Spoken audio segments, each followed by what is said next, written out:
আল্লাহ যাকে মাফ করতে চাইবেন তাকে একটা পর্দার আড়ালে নিয়ে যাবেন, জিজ্ঞেস করুন, এই বান্দা এইসব কাজ করছো?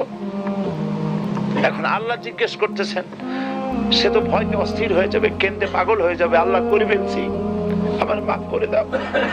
আল্লাহ পাক তার জবানের সমস্ত পাপের কথা শুনে সে যখন অনুতপ্ত হয়ে কাঁদতে থাকবে, আল্লাহ বলবেন, যা মাফ করে দিলাম, জান্নাতে চলে যা। এইটা হচ্ছে হিসাব ইয়াসির। আল্লাহুম্মা হাসিবনি হিসাবান ইয়াসিরা।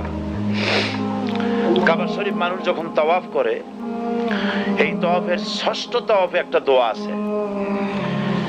এই দোয়া আমি যখনই পড়ি আমি চোখের পানি রাখতে পারি না। ষষ্ঠ চক্কর একটি দোয়া আছে, দোয়াটা হচ্ছে, আল্লাহুম্মা ইন্না আলাইয়া হুকুকান কাসীরান ফীমা বাইনি ওয়া বাইনাক। আয় আমার রব, তোমার সাথে আর আমার সাথে অনেক দেনা পাওনা আছে, আর তোমার বান্দাদের সাথেও আমার অনেক দেনা পাওনা আছে। তা আমি তোমার বান্দাদের কাছে যে বিষয় ঋণী আছি, সেই ঋণ পরিশোধের জন্য তুমি আমাকে যোগ্যতা দাও, পরিশোধের তৌফিক দাও। আর আমার কাছে তোমার দেনা আছে, তা আমার কাছে তোমার যে দেনা আছে সব দেনা তুমি শোধ করে দিয়েছো। আমার চোখ দিয়েছো, মুখ দিয়েছো, কান দিয়েছো, স্বাস্থ্য দিয়েছো, বউ দিয়েছো, বাচ্চা দিয়েছো, টাকা দিয়েছো।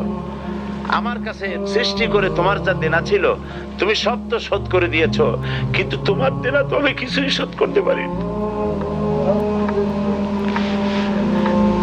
তোমার দেনা আমার শোধ করার একটা পথ আছে মাবুদ, সেই পথটা হলো তুমি আমার মাফ করে দাও।